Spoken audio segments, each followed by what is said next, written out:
Olá, hoje é dia 27 de setembro de 2019, dia de São Cosme e Damião e também dia mundial do turismo. Sexta-feira, né? O Bom Dia Maranhão está começando agora pela TV Difusora e vamos aos destaques de hoje. A Organização Mundial da Saúde aponta as doenças cardiovasculares como as principais causas de mortes no mundo.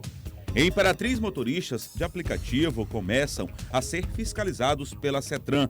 Tem início hoje a liberação da segunda etapa do pagamento do Fundo de Garantia do Tempo de Serviço, o FGTS. No Dia Nacional da Doação de Órgãos, os desafios relacionados ao tema e a mudança na vida de quem recebeu um transplante. No esporte, definidos os grupos da Copa do Nordeste 2020 e a preparação do Sampaio para a primeira partida da grande final da Série C. Fique ligado na TV Difusora e tenha um bom dia, Maranhão.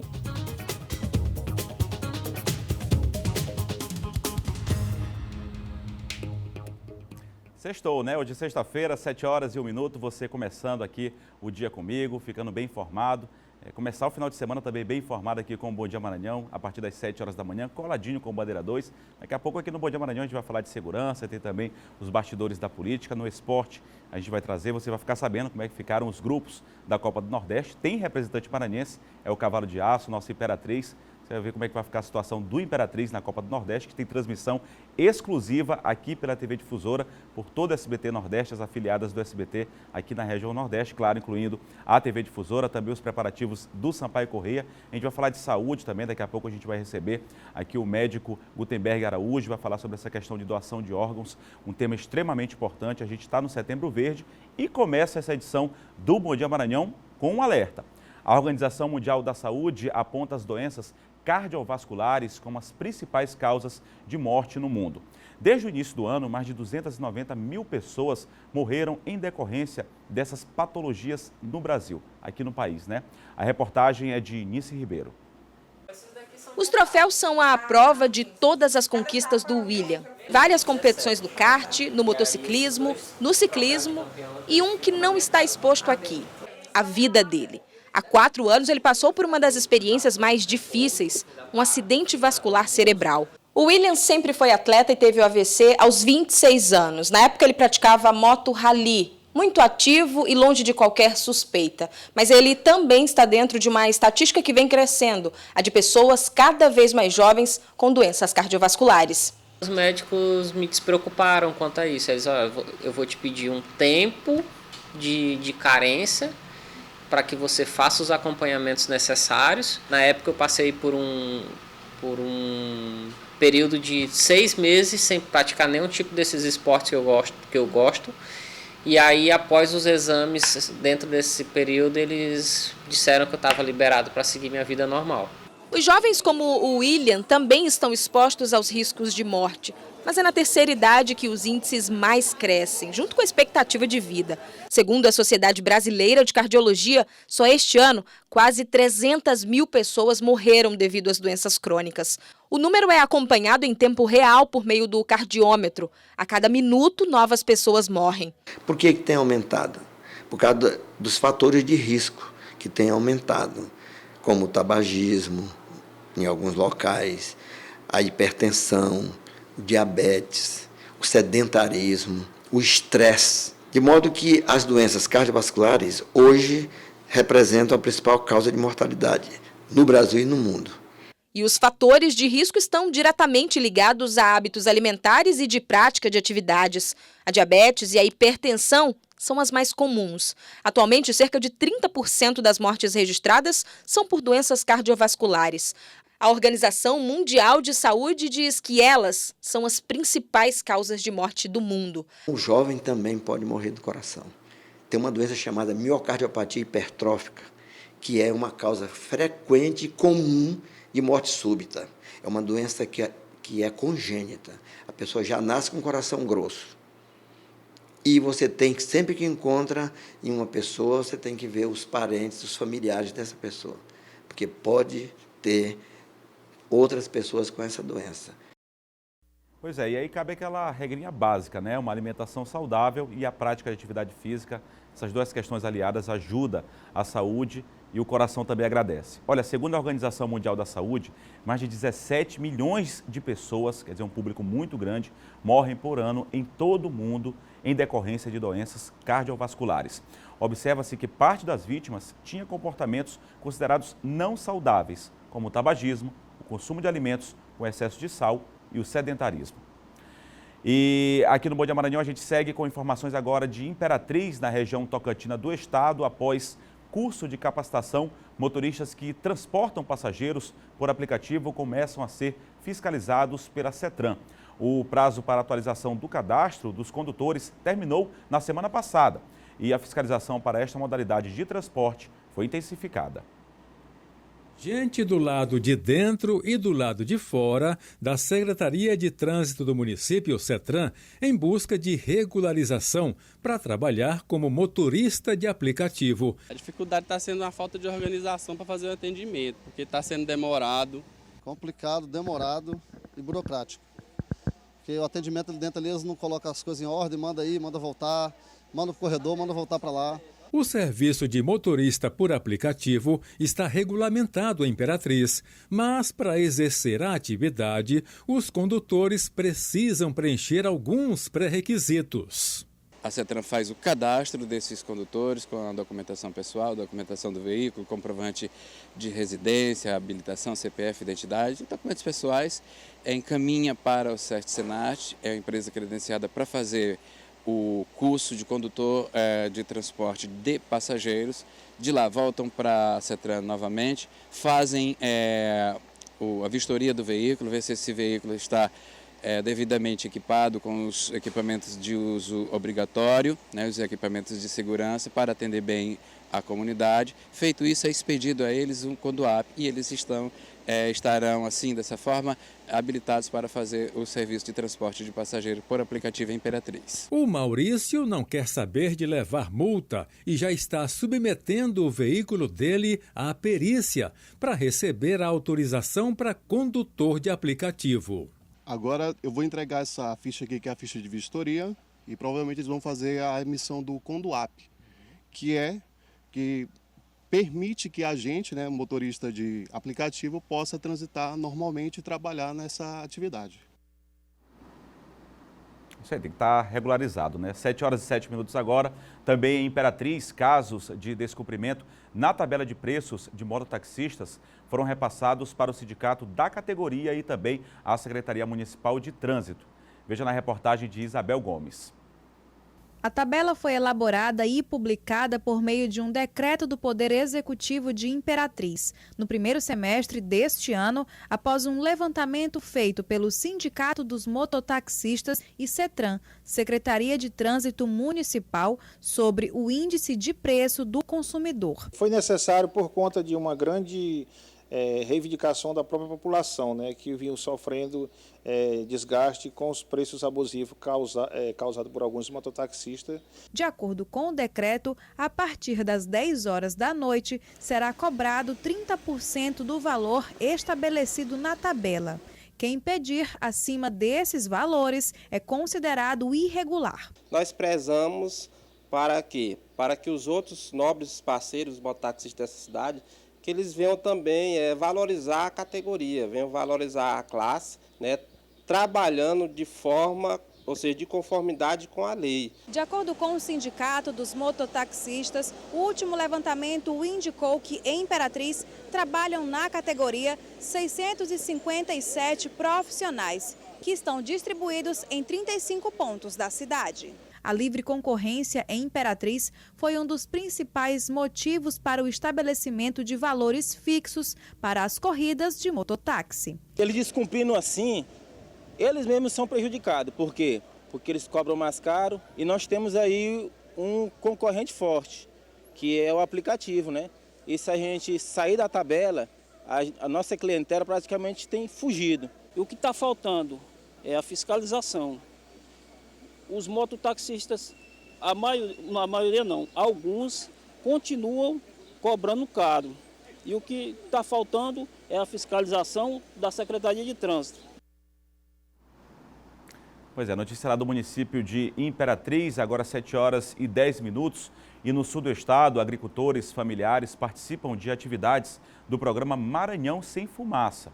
O objetivo é a prevenção às queimadas na região. Com o tema Maranhão Sem Fumaça, o governo do estado está promovendo a campanha de combate às queimadas. O objetivo é mobilizar a comunidade para evitar as queimadas e denunciar quem insiste em incinerar lixos e colocar fogo em áreas de mato. Todo um projeto a ser desencadeado na parte de prevenção para melhorar os índices no nosso estado. Focos de queimadas, eles têm sido de forma pontual. Nesta época do ano, período de escassez de chuvas, infelizmente é comum o aumento de ocorrências de queimadas e incêndios florestais. E para diminuir o impacto negativo dessa prática, Balsas está sediando o Dia D de combate a queimadas no Maranhão. O evento foi realizado no auditório do 4º Batalhão da Polícia Militar e é voltado principalmente para produtores e trabalhadores rurais como uma forma de mostrar alternativas quanto ao uso do fogo na agricultura. Todos nós temos uma responsabilidade social muito grande de reverter os índices e colocar o Maranhão num patamar de desenvolvimento sustentável, evitando assim a queima descontrolada, os acidentes com prejuízos de toda a ordem. Em agosto, o governador Flávio Dino assinou um decreto determinando a proibição do uso do fogo para a limpeza e manejo de áreas no estado. A lei garante direito a um meio ambiente ecologicamente equilibrado a todos. Onde aqui você tem a oportunidade de observar que mobilizaram todas as classes dos produtores, grandes, médio, pequeno, agricultura familiar, a gente observa também que tem vários municípios aqui presentes, para debatermos assuntos da atualidade, de grande importância para a nossa região. Como o agricultor deve conseguir essa autorização de queima controlada junto à SEMA e também no enfoque de passar para os nossos agricultores familiares tecnologias alternativas de baixo impacto ao solo, ao meio ambiente. Pois é, da região sul para a região dos Cocais, aqui no estado do Maranhão, de Balsas para Caxias, onde queimadas vêm prejudicando os recursos hídricos tão importantes para as comunidades rurais. Professores e alunos da UEMA realizam pesquisas na área de preservação ecológica.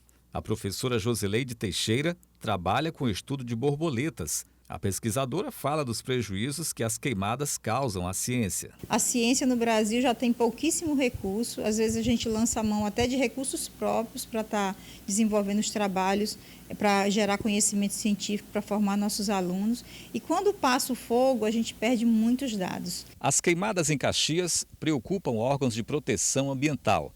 Aqui atrás fica o riacho Iamum, um dos mais importantes afluentes do rio Itapecuru na região.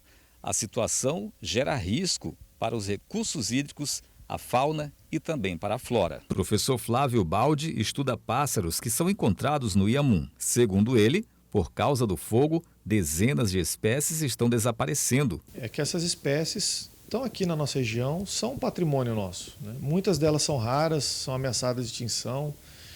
Então elas devem ser vistas como um patrimônio da cidade, do estado.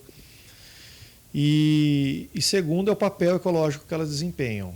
Muitas aves são, por exemplo, frugívoras, se alimentam de frutos. Elas comem os frutos e defecam, regurgitam a semente em outro local. Procuramos o secretário municipal de Meio Ambiente de Caxias para saber que medidas estão sendo tomadas para combater os focos de queimadas na área de preservação permanente.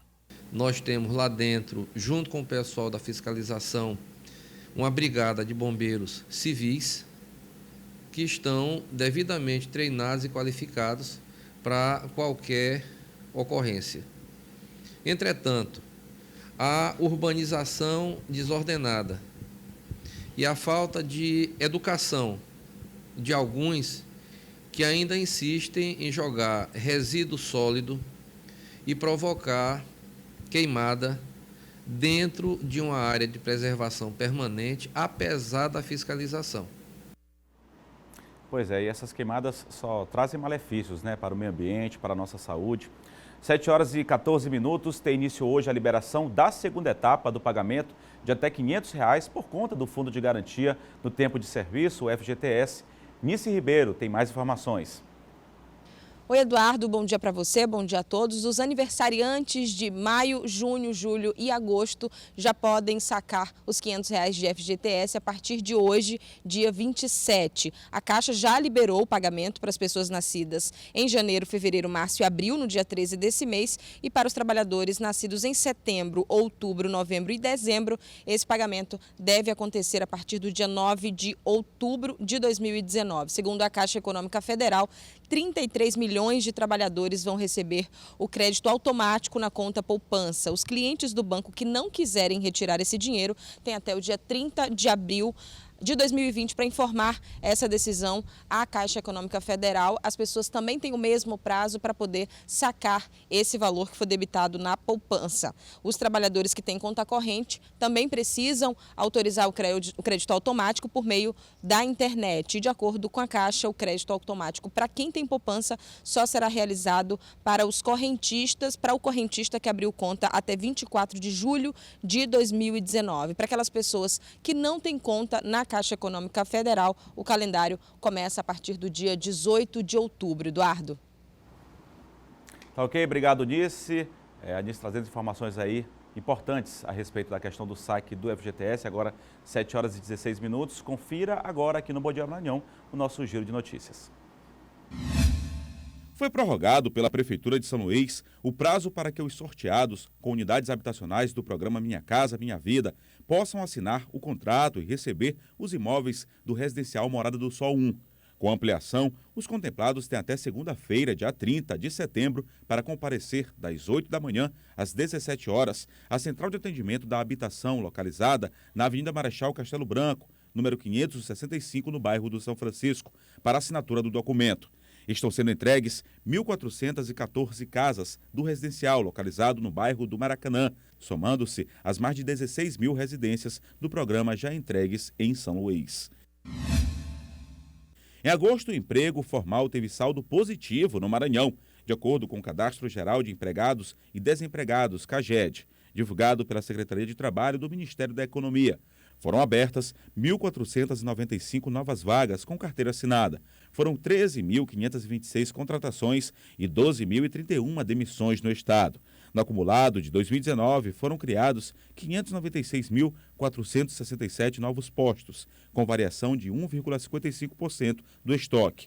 No mesmo período de 2018, houve crescimento de 568.551 empregos, uma variação de 1,5%.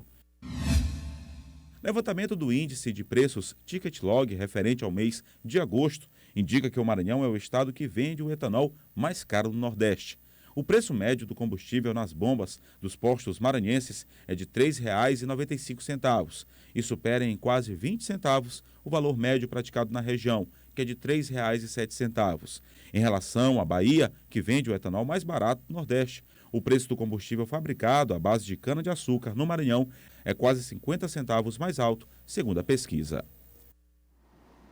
E no próximo bloco, o consumo de bebidas alcoólicas por adolescentes no centro de São Luís tem chamado a atenção das autoridades e os destaques da segurança com Silvan Alves.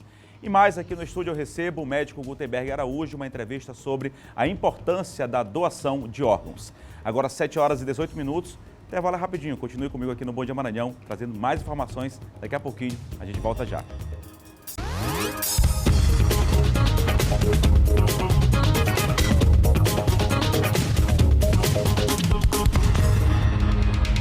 Sete horas e 21 minutos agora, o Bom Dia Maranhão de volta aqui pela TV Difusora, e o consumo de bebidas alcoólicas por adolescentes no centro de São Luís tem chamado a atenção das autoridades e mobilizado órgãos relacionados à proteção de jovens.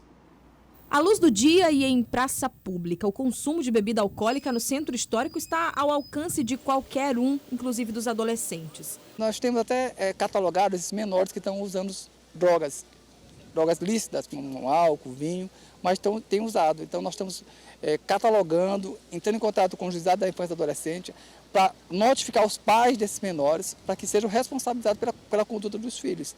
Os registros se tornaram corriqueiros e a polícia também passou a intervir e realizar abordagens. Devido à presença cada vez mais frequente dos adolescentes, o Conselho Tutelar também foi chamado. Mas, de acordo com o Batalhão de Turismo, que atua na região do centro, não compareceu em nenhuma das abordagens. O Núcleo de Defesa da Criança e do Adolescente da Defensoria Pública foi acionada para intervir no caso e conversou com a polícia. A reunião com a Defensoria Pública aconteceu na última segunda-feira e um ofício foi encaminhado ao Conselho Tutelar solicitando informações quanto à atuação do órgão aqui no Centro Histórico. Em pelo menos 27 casos, segundo a polícia, foi necessário acionar os pais de adolescentes que estavam consumindo bebida alcoólica. A Defensoria Pública ela sempre busca o diálogo, a resolução extrajudicial dos conflitos. É óbvio que nós haveremos de convidá-los para uma conversa, para uma reunião, se necessário for no primeiro momento só com a Defensoria, depois uma reunião completa com todos os atores, né, responsáveis pela atuação nessa área na defesa dos direitos da criança e do adolescente. E esse é o caminho que a Defensoria Pública vai, sem dúvida, trilhar.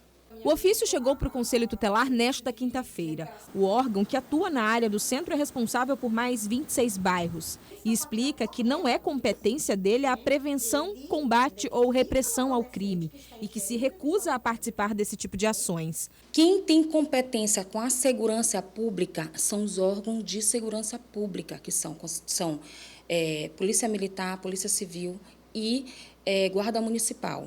Não cabe ao Conselho Tutelar fazer nenhum tipo de abordagem, esse tipo de batidas em bares, em boates, em ações, em festas, porque crianças e adolescentes estão ingerindo bebida alcoólica. É porque a gente, na verdade, termina ficando, né, um pouco triste pelos órgãos não saber o papel do Conselho Tutelar. O próprio defensor, ele notoriamente não sabe o papel do Conselho Tutelar.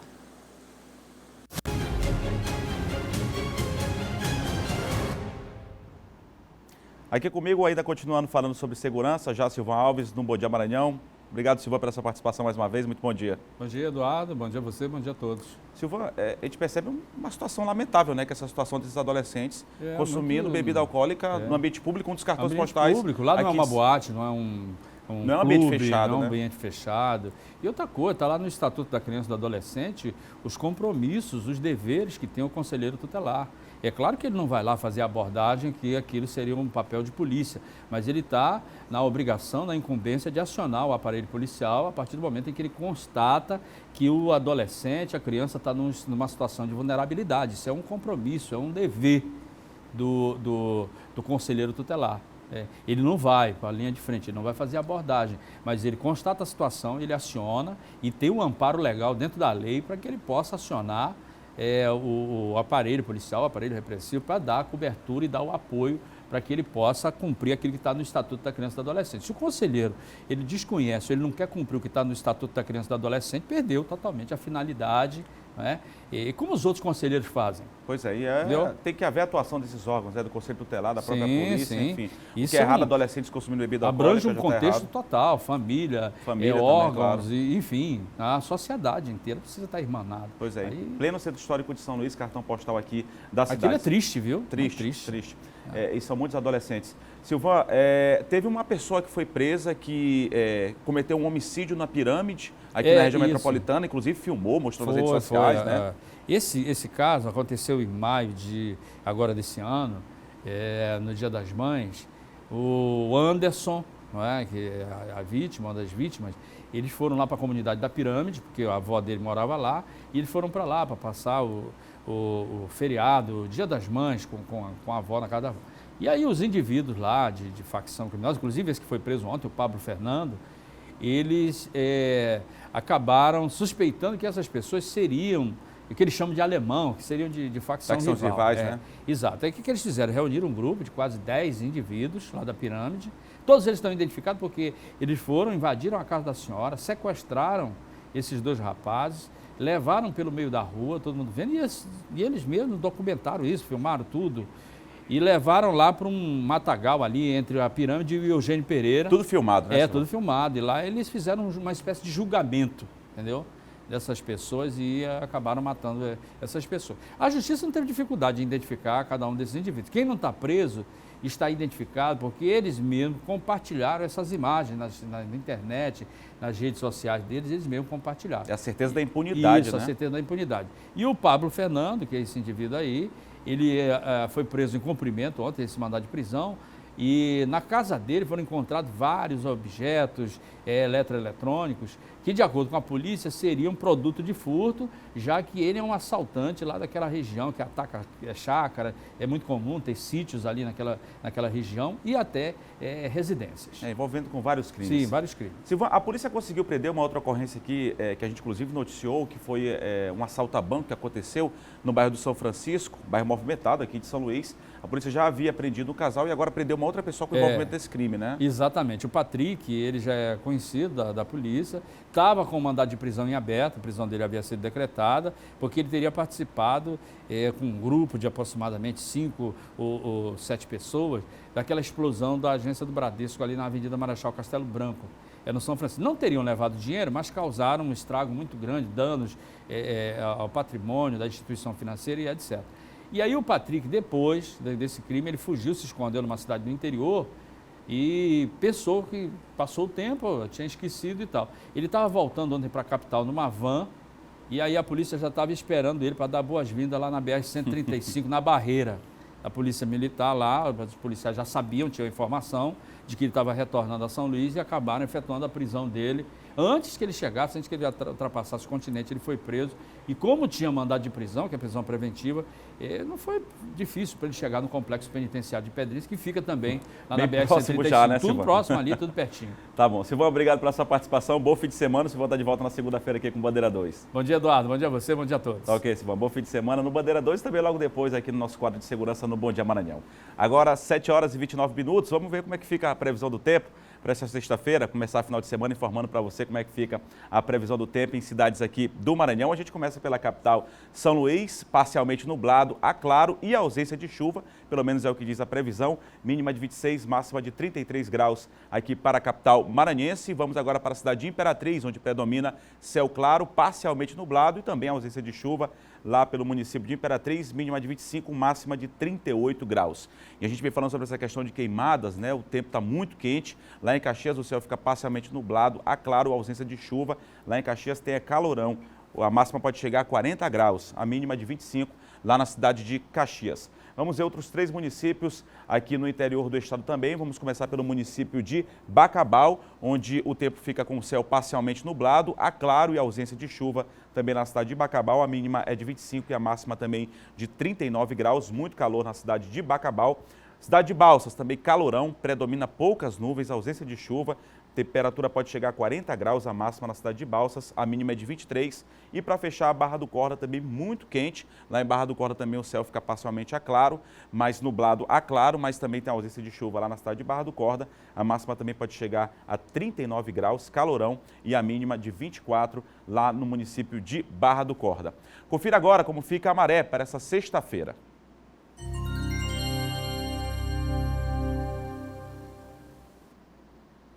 A primeira baixa-mar já aconteceu a 0 hora e 24 minutos. A primeira pré-mar já aconteceu também. Na verdade, está acontecendo agora às 6 horas e 22 minutos. A maré deve estar cheia neste momento, medindo 5 metros e 6 centímetros. Ao meio-dia e 44 minutos, a segunda baixa-mar e a segunda pré-mar acontecendo às 18 horas e 41 minutos, medindo também 5 metros e 6 centímetros. Está aí também para vocês que vai se organizar, que vai visitar a Orla Marítima de São Luís hoje, aqui da região metropolitana, já para se orientar também nessa sexta-feira. Agora, 7 horas e 31 minutos, doar é um ato que pode salvar vidas. Essa é uma frase que cabe uma imensa reflexão e se torna extremamente importante, tanto para quem precisa de um órgão, quanto para quem se torna um doador. Hoje, no dia 27 de setembro, Dia Nacional da Doação de Órgãos, você vai conhecer a história do Luiz Alberto e da Micaele, na reportagem de Andréa Brito. Duas famílias unidas por vários sentimentos. Mesmo tomada pela dor de perder a filha de 18 anos, Sheila decidiu doar esperança. Com certeza ela ia gostar de ajudar uma pessoa, porque depois que a gente é enterrado não serve mais. Então, para essa pessoa, eu conheci um dos doadores, uma das pessoas receptoras, e ela está muito feliz, graças a Deus. E foi o hospital, o banco de olhos, que chegou até mim, mas eu já tinha oferecido já, inicialmente, assim que eu cheguei lá. Mas eles já chegaram já perguntando se eu aceitaria. Eu disse sim, pode retirar as córneas. Outro sentimento envolvido nessa história é a gratidão, que se apresentou à família de Luiz Alberto, de 19 anos, em forma de luz. Aos 15 anos, Luiz Alberto foi diagnosticado com ceratocone, que deforma a córnea e limita a visão. Difícil de falar sobre esse assunto, eu mesmo nunca nem gostei de falar, nem com a própria mãe, entendeu? Que é muito difícil, eu não gosto nem de falar, de lembrar que era da minha idade, uma bonita, conheço, eu vejo foto delas, entendeu? Muito difícil, mas, ao mesmo tempo, muito feliz pela atitude da mãe que teve essa boa intenção de ajudar os próximos, entendeu? Sem ela saber quem era. E gratidão pela atitude da mãe. O ato de doar já fazia parte da vida de Sheila, que doa sangue com regularidade. A filha Micaele comungava do mesmo sentimento de solidariedade, o que facilitou a decisão da mãe. A negativa familiar no Brasil é de 43% e é o principal motivo para que um órgão não seja doado. No Maranhão, a média anual é de 69%, mas o primeiro semestre de 2019 mostrou uma redução para 57% na recusa familiar. Apesar dos números, a coordenadora da Central Estadual de Transplantes acredita que a população, através de campanhas como Setembro Verde, tem entrado mais em contato com o assunto e, com isso, desmistificado os tabus relacionados à doação de órgãos. O Maranhão ainda tem umas taxas elevadas de negativa familiar, de recusa familiar, né? No ano passado foi 69%, praticamente 7 a cada 10 famílias recusam a doação. A grande maioria alega motivos religiosos, outros alegam que não sabem se a pessoa gostaria de ser doadora. Então, a gente percebe que se essa informação perpassar pelas famílias, essa alegação, pelo menos, não vai mais existir. O Maranhão possui 4 estabelecimentos credenciados para transplantes. Nos últimos 19 anos, já foram realizados 2.013 transplantes de córneas, 632 de rim, 8 de tecidos ósseos e 3 de fígado. Atualmente, 514 pessoas aguardam por um transplante de córnea no banco de olhos do Hospital Universitário. O transplante de Luiz Alberto mudou a vida dele e da família, que agora é toda doadora. Antes dele ser contemplado com essa córnea, a gente tinha essa conversa na nossa casa que nós também seríamos doadores, porque além dele eu tenho um filho também que é especial e vejo casos diferentes. Então, antes de eu descobrir que ele precisava de uma córnea, antes dele eu também já tinha esse ato de um dia ser doadora, porque se existissem pessoas que doasse órgãos, não existiria uma fila imensa, tá entendendo? Porque se você doar órgãos, está dando vida para outra pessoa. É isso. Olha, no Maranhão, mais de 600 pacientes aguardam na lista de espera do Hospital Universitário da UFMA para a realização de transplantes de córnea, fígado e rins. O estado ocupa a 14ª posição no ranking do transplante de córnea, sendo o 10º do estado que mais realiza transplante de rins no Brasil, de acordo com dados da Associação Brasileira de Transplantes de Órgãos, em pesquisa feita no ano passado. Para falar mais sobre esse assunto, eu estou recebendo aqui no estúdio do Bom Dia Maranhão o médico Gutenberg Araújo. Muito bom dia, doutor Gutenberg. Bom dia, Eduardo. Obrigado pela oportunidade. Para falar de um assunto de extrema importância, a gente viu na reportagem, doutor Gutenberg, que existe uma palavrinha-chave ainda, que é a questão do tabu. Ainda existe muito tabu em relação, seja pela questão religiosa, seja pelo próprio preconceito mesmo, enfim. Independentemente de qual for a circunstância, ainda existe muito tabu nessa questão da doação de órgãos, não é isso? Olha, é tanto verdade que hoje se comemora, Eduardo, o Dia Nacional de Reflexão e de Incentivo à Doação de Órgãos. E eu acho que a única maneira que a gente pode quebrar tabu é com a informação. E é preciso que a gente faça e diga às pessoas que o ato de doar, ele é um ato de amor, é um ato de solidariedade. Imagine você, eu sei da dificuldade, do sofrimento que é perder um ente querido, mas se você imaginar que você pode fazer viver aquele ente querido no corpo de outra pessoa e fazer com que aquela outra pessoa tenha vida, eu acho que isso é um mecanismo, é um momento que dá para aquelas pessoas essa possibilidade. Agora, é preciso esclarecer essas pessoas dentro desses tabus, que além da religião, dessas outras situações, existe um tabu muito grande que é as pessoas terem medo de tirar órgãos das pessoas com elas ainda vivas. Então, assim, o que eu quero esclarecer para você que está nos ouvindo aqui? Olha, a doação de órgãos, primeiro, é você tirar um órgão de uma pessoa que não tem mais possibilidade nenhuma de vida e passar esse órgão para outra pessoa. Então, para que isso seja feito... Que está precisando, né, doutor? Que está precisando. É preciso, isso tem um protocolo muito bem estabelecido. Uma pessoa que tenha o que a gente chama morte encefálica, quando o cérebro passou de responder a todos os estímulos, isso é uma coisa que é feita de forma muito protocolar e muito séria. Tem lei para isso. Os profissionais são extremamente bem preparados, eles fazem 2 testes clínicos, que é um teste que a gente chama de apneia, faz um outro exame complementar, só aí que seja determinado a morte encefálica é que a comissão de transplante, e aqui representado muito bem pela doutora Inês Oliveira, que faz um trabalho maravilhoso, que coordena todas essas situações, vai acolher a família, vai explicar à família a situação e vai perguntar se a família vai dar a possibilidade de aquela pessoa dar a doação dos seus órgãos. Tem uma coisa absolutamente segura, só quando a irreversibilidade, não tem nenhuma possibilidade de vida, é que a pessoa é candidata a ser uma doadora. O senhor falou também, e a nossa reportagem mostrou, sobre essa questão da informação. A falta de informação, o senhor inclusive já esclareceu que existem algumas leis, mas a falta de informação ainda é outra barreira nessa questão da doação de órgãos, é isso, doutor? Não tenha dúvida, não tenha dúvida. A falta de informação, ela é vital. Para que você veja, a doutora Inês falou, e eu quero repetir aqui, a negativa das famílias para doar um órgão é 70%. Então, 70% das pessoas que poderiam beneficiar outra pessoa não fazem. A maioria das vezes por quê? Por só desinformação. Se você imaginar que nós temos, fazendo diálise no estado do Maranhão, mais de 2.500 pessoas. Diálise é aquela pessoa que o rim não funciona mais, que para a pessoa ficar viva vai ter que fazer, a máquina vai ter que filtrar o rim por ela. Então, essas pessoas são candidatas a transplante renal. Existem aproximadamente 258 pessoas candidatas a fazer transplante renal. Existem 530 pessoas esperando um transplante de córnea. Então, se nós nos mobilizarmos, e é por isso que nós estamos aqui, para sensibilizar as pessoas, para dizer para as pessoas que isso é um ato de amor, de solidariedade, que nós temos que fazer, que é a única fórmula que existe no Brasil ainda, Eduardo, de que uma pessoa pode doar órgãos, é o comprometimento familiar. Então, se todos nós... Tem que haver autorização, né, doutor? Se todas as pessoas aqui, olha, dizer na minha família, eu sou doador. Quando ocorreu o desenlace, vocês estão autorizados a informar que nós somos doadores. Então, é a única fórmula. E esse programa aqui contribui muito com essa informação e com a quebra desse tabu, que realmente ele é muito grande. A gente está recebendo o médico Gutenberg Araújo, que também é vereador aqui de São Luís. O senhor, inclusive, tem leis, né, aprovadas relacionadas à questão do Setembro Verde e à doação de órgãos. Olha, isso, tem. Essa preocupação é muito antiga, não só com médico, mas como parlamentar. Inclusive, nós fazemos um trabalho muito intenso junto à comissão com o doutor Inês Oliveira.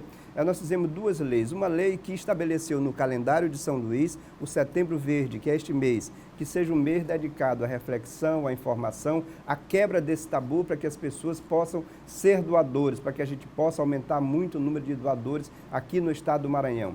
E outra lei, Eduardo, é justamente uma que obriga para que todas as instituições, hospitais e clínicas, eles tenham um folheto informativo e distribuam à vontade para as pessoas, contendo todas as informações. Isso nas unidades de saúde? Todas as unidades de saúde. Então, o que é a doação de órgão? Quais são as condições? Quem pode ser doador? Nós temos 2 tipos de doador. O doador vivo, que é aquela pessoa que pode dar parte do seu fígado para uma pessoa, pode doar um rim. E tem o doador morto, que é aquele que só que depois a pessoa tem morte encefálica e pode fazer. E outra coisa, Eduardo, existe no Congresso agora uma lei tramitando, um projeto de lei tramitando, que quer transformar o consentimento para doar órgão num consentimento que a gente chama presumido.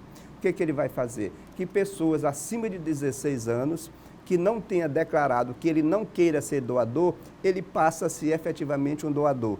E aí é uma coisa muito importante, porque vai aumentar, sem dúvida nenhuma, a quantidade de pessoas que serão doadores. E para quebrar mais ainda o tabu das pessoas que acham que pode haver comércio de órgãos e tudo mais, esse mesmo projeto, ele torna a recepção ou a doação de órgãos de forma irregular como crime hediondo. Ou seja, um crime que, era de 2 a 6 anos vai passar de 3 a 8 anos. Então, assim, ele está tramitando no Congresso ainda, eu espero que em breve seja aprovado, porque que essa medida, sem dúvida nenhuma, vai aumentar muito a quantidade de doadores de órgãos no nosso país. Tá, só para encerrar, doutor Gutenberg, se quiser se formar a respeito do assunto, tem algum telefone, algo que possa se informar? Olha, quem coordena todo esse processo é a Central de Transplante, que ela é relacionada com o Estado do Maranhão.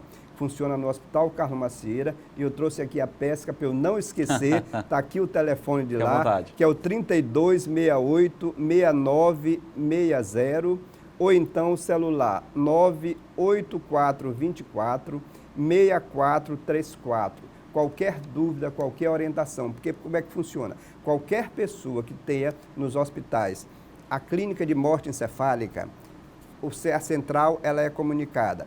E a central que modula todo esse processo. Na hora que fez o diagnóstico completo de morte encefálica, a central chama a família, acolhe, explica tudo. Uma vez sendo doadora, autorizando a doação, essa pessoa vai para o hospital universitário, lá é retirado o órgão para fazer o transplante. E uma coisa importante que eu quero dizer para as pessoas: todas essas pessoas que doam transplante vão voltar para a sua família para que possa ser velada sem nenhuma agressão, absolutamente normal. Então, uma coisa muito importante que tem que ser feita, e a gente espera, Eduardo, que com a sua ajuda, com a ajuda do programa, a gente possa sensibilizar o coração das pessoas para que nós possamos ser muito mais solidários e ter muito mais amor e ajudar o próximo. Eu, por exemplo, sou um doador de órgãos. Tá ok. Obrigado pela sua entrevista aqui, doutor Gutenberg. Eu que agradeço pela oportunidade. Conversamos aqui com o médico e vereador aqui da capital São Luís, Gutenberg Araújo. E no próximo bloco, definidos os grupos da Copa do Nordeste de 2020. E o Sampaio segue treinando para o confronto de domingo contra o Náutico. Assuntos do nosso quadro de esporte. E mais o roteiro da diversão no Guia Cultural, com Jéssica Lima. Agora 7h44. O Bom Dia Maranhão volta já.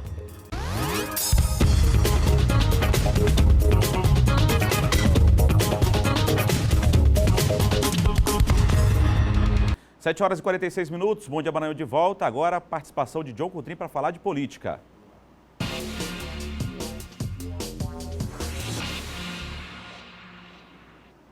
Como eu anunciei, John Coutrinho já está aqui comigo. Muito bom dia, John. Bom dia, Eduardo. Bom dia a todos. John, a gente começa falando sobre essa questão da tese aí que pode anular a sentença da Lava Jato. O assunto está sendo discutido no Congresso, né? E isso ontem, pauta do STF, né? Ontem aí já há um entendimento, uma maioria formada de que, né, essa é um entendimento em relação às alegações finais. É um tema muito complexo, muitas das vezes as pessoas não entendem em casa, né? Às vezes uma linguagem muito complexa. Só para a pessoa entender, por exemplo, eu sou delator, sou aquela pessoa que vou delatar, né? Digamos assim, delatar algo relacionado a Eduardo. Eduardo é o delatado. O que acontece? Nesse novo entendimento, o delatado, que é o Eduardo, que eu vou delatar alguma coisa dele, algum envolvimento dele em corrupção. Algum tipo de crime. E algum tipo de crime, ele deve apresentar as alegações finais depois de mim, só depois de mim, eu que sou o delator.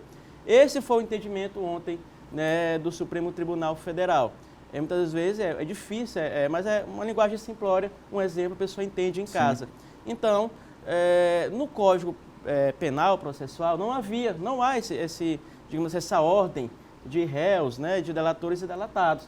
Mas por conta aí de um pedido de uma defesa do ex-presidente do Banco do Brasil, Roberto Bendini, foi que houve aquela decisão, né, existiu aquela decisão que acabou beneficiando ele. Por enquanto, o que acontece?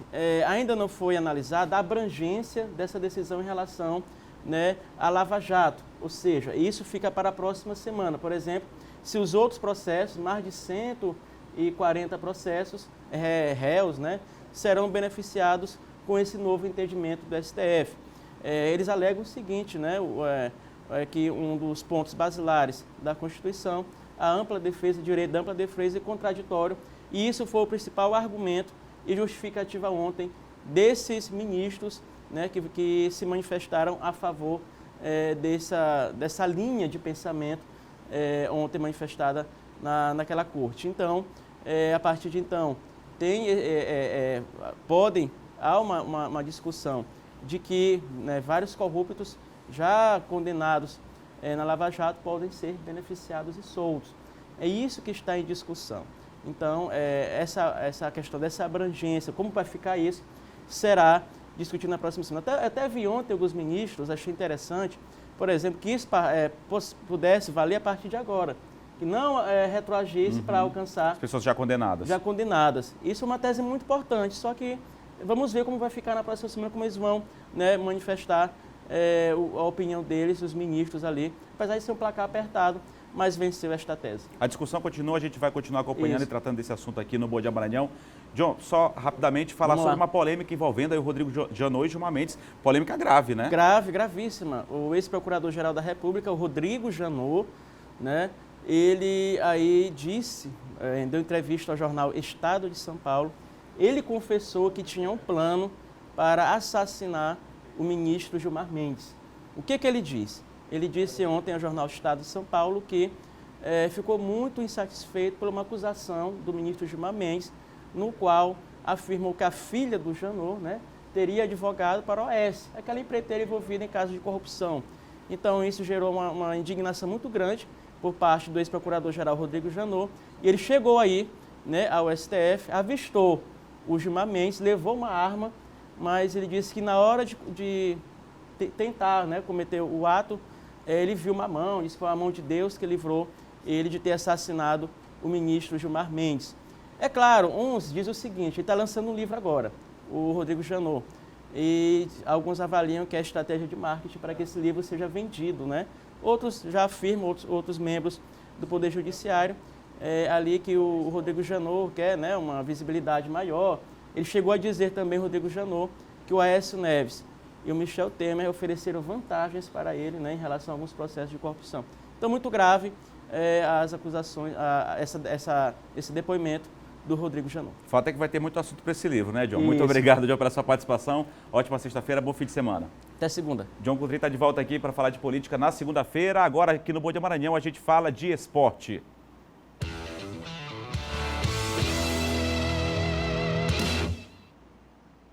Independentemente dos problemas extracampo, principalmente o pedido da Federação Maranhense de Futebol e do Departamento Jurídico do Sampaio Corrêa para a interdição do Estádio dos Aflitos, o elenco do time maranhense segue focado para o primeiro confronto da final da Série C. O técnico João Brigatti já sabe que terá o time quase todo à disposição. Com exceção do capitão Paulo Sérgio, o zagueiro deve ser substituído pelo outro zagueiro do elenco, o Vitor Bafana.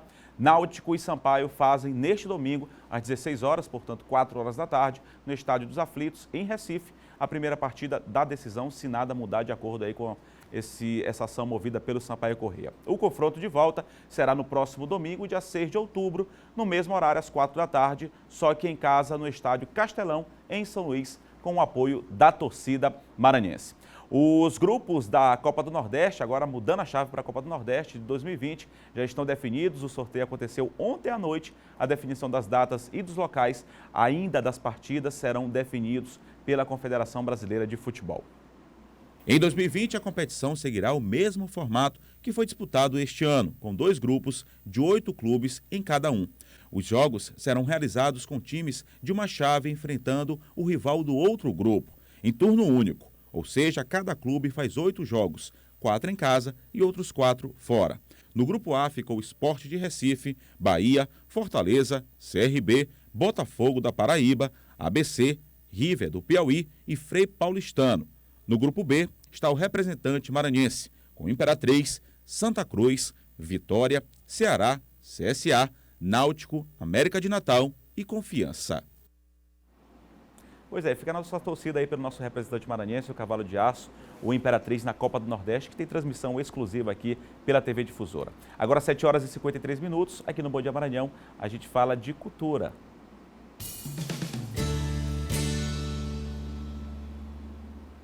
E São Luís está sediando o Festival Internacional do Folclore. O evento tem o apoio do governo do estado e vai acontecer até o dia 30 de setembro. Para falar mais sobre a realização desse importante festival, eu estou recebendo aqui Cláudio Sampaio. Muito bom dia, Cláudio. Bom dia a todos da TV Difusora. Bom dia, Cláudio. Seja muito bem-vindo ao nosso Obrigado. Papo de Cultura. Cláudio, vamos falar sobre a importância desse festival, 6ª edição já. Ele é muito importante aqui para a capital São Luís, para discutir essa questão da cultura e de várias culturas, não só a maranhense, não é isso? Ele funciona, na sua 6ª edição, ele está funcionando mais como a integralização do que nós já conseguimos nessas 6 edições, que foi colocar São Luís definitivamente no roteiro internacional dos grandes eventos de folclore. Ele está muito hábil, sendo levado às comunidades mais carentes, né? e as praças de São Luís. E esse ano o festival está bem dinâmico. São Luís que tem aí uma diversidade cultural imensa, tem o bumba-boi, o tambor de crioula, o cacuriá, enfim, são várias manifestações culturais e isso tudo é levado não só para as pessoas, os agentes da cultura aqui do país, mas de fora também, de outros países, né? Sim, você sabe que a nossa cultura é muito forte, não só no Brasil. Então, através do Boi Brindeia, chegamos em mais de 22 países e através disso nós tivemos essa abertura junto a entidades internacionais como a UAPA e CID Unesco, que foi quem nos ajuda nessa realização, né, vamos dizer assim, totalmente voluntária. Porque no Brasil nós não temos o sentido do voluntariado como na Europa. O festival ele não tem caráter comercial e não tem um caráter que possa ter algum ganho financeiro ou particular. Então, o festival é todo gratuito. Você pode ir em qualquer lugar, qualquer evento do festival, que você não paga absolutamente nada por isso. Quem estiver nos acompanhando, Cláudio, como é que pode acompanhar, como é que pode estar inserido no festival? Olha, hoje você tem que ir, está muito bom. México, Estados Unidos, Itália, Pará e Santa Catarina. Hoje, às 16 horas, nós vamos estar no Rio Anil Shopping. Lá do Rio Anil Shopping, nós vamos sair para a Concha Acústica da Lagoa, que vai começar às 20 horas. Ali você não pode perder grandes espetáculos de cultura. Você que não tem condição de ir ao México ou à Itália, a Itália vai estar aos seus pés lá na Concha Acústica da Lagoa hoje. Não perca que vai ser muito bom. Uma oportunidade muito interessante. Cláudio, eu gostaria de agradecer o festival que segue até o dia 30, né? O festival segue até o dia 30. Amanhã continuará na Lagoa da Jansen, né, na Concha Acústica. No dia 29 nós teremos a Missa das Nações no Viva do Ipaz, na Igreja de São José Operário, a Feirinha São Luís, o Complexo Deodoro, às 5 horas da tarde, e depois nós estaremos fazendo no dia 30 a grande confraternização da Festa das Nações. Então esse é um festival dinâmico e que muitos deles estão vindo a primeira vez ao Brasil e sai como referência São Luís do Maranhão, o nosso folclore. Que é mais importante. Obrigado, Cláudio, pela sua participação no nosso Papo de Cultura aqui no Bom Dia Maranhão. Eu te agradeço. Tá aí, vale a pena conferir, programação até o dia 30 aqui em São Luís, várias manifestações culturais aqui do Maranhão, de outros estados e até de outros países. Agora 7 horas e 57 minutos e foi realizada na noite de ontem a festa de lançamento do novo Hora D. O coquetel reuniu agências de publicidade e comunicadores de diversas áreas. O programa que chega totalmente de cara nova, tem como âncora a jornalista Kate Almeida. O programa vai levar ao telespectador a informação de maneira leve e descontraída, com alto astral e muito bom humor. O Hora D terá entretenimento, prestação de serviços e quadros interativos, com a participação direta da população. O sentimento é de muita alegria, né? Primeiro, e de muita gratidão. Eu volto a essa casa com esse projeto maravilhoso em prol de você que está em casa, né? E esse programa, assim como toda a grade, assim como toda a programação, oferece exatamente isso: conteúdo, notícia, entretenimento e muita informação. Com editorias diversificadas e conteúdos criativos e inovadores para o horário do almoço, o mercado local vai poder contar com um espaço garantido para a exposição de produtos e serviços de forma única e criativa. É uma grade alegre, é uma grade que está se transformando, é uma grade flexível, ela abre espaço para o regionalismo, ela abre espaço para a inovação. Outra novidade é que o novo Hora D ganha mais 30 minutos, começando às 12 horas e seguindo até 1h30 da tarde. De segunda a sexta-feira. O programa já começa a partir desta segunda-feira aqui na tela da TV Difusora. Aqui a vida além, né, da Avenida dos Holandeses. O Maranhão é muito rico. A vida além de Barreirinhas, que eu me encanto. Eu nunca fui num lugar tão bonito como os Lençóis. Mas há muita coisa para ser mostrada. Então tudo de bom voltou para a nossa grade. Mas a gente não pode deitar em berço esplêndido. Esse horário do almoço é um horário muito emblemático para a gente. O Hora D que vai mexer com o mercado publicitário aí maranhense, certamente, vai agradar você, tem entretenimento, prestação de serviço, novos quadros, vale a pena conferir a partir de segunda-feira, meio-dia. Boa sorte aí, sucesso para a nossa amiga Kate Almeida. A gente vai estar aqui no Bom Dia Maranhão também, segunda-feira, vai passar a bola para ela. A todos, uma ótima sexta-feira, um bom fim de semana, a gente se vê. Até lá.